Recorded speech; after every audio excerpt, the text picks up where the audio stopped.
দিনের ভোট রাতে করা সহ প্রহসনের নির্বাচনের মাধ্যমে জনগণকে ভোটাধিকার থেকে বঞ্চিত করার অভিযোগে রাজধানীর শেরেবাংলা নগর থানার মামলায় হাবিবুল আওয়ালের 10 দিনের রিমান্ডের আবেদন করেছিল পুলিশ। শুনানি নিয়ে তার 3 দিনের রিমান্ড মঞ্জুর করেন আদালত। বৃহস্পতিবার দুপুরে আওয়ালকে হাজতখানা থেকে ঢাকার চিফ মেট্রোপলিটন ম্যাজিস্ট্রেট মোস্তাফিজুর রহমানের আদালতের কাঠগড়ায় তোলা হয়। রিমান্ড মঞ্জুরের আগে বিচারক মোস্তাফিজুর রহমানের সঙ্গে কথোপকথন হয় তার। বিচারকের প্রশ্নের জবাবে আওয়াল বলেন, তার জীবনে কখনোই কেউ অর্থ আত্মসাৎ বা দুর্নীতির অভিযোগ আনতে পারবে না। ডামি নির্বাচন হয়েছে স্বীকার করে তিনি বলেন, একটা রাজনৈতিক বন্দোবস্তের অভাবে এমন পরিস্থিতি সৃষ্টি হয়েছে।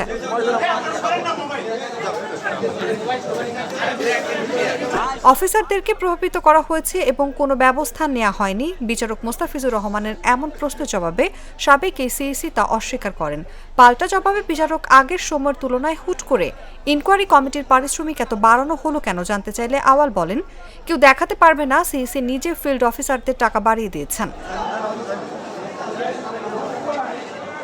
জাতির প্রত্যাশা খর্ব হলো কেন? বিচারকের এমন প্রশ্নে পাল্টা প্রশ্ন করেন সাবেক সিইসি, বলেন, ডামি নির্বাচন কি তার কারণেই হয়েছে কিনা?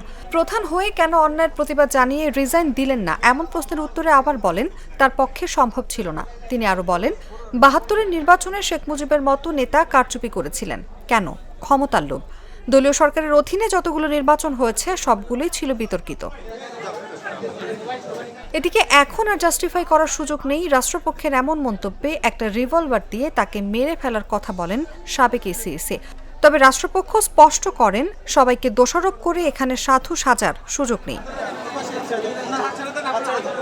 অনুভা বিশ্বাস, জাগো নিউজ।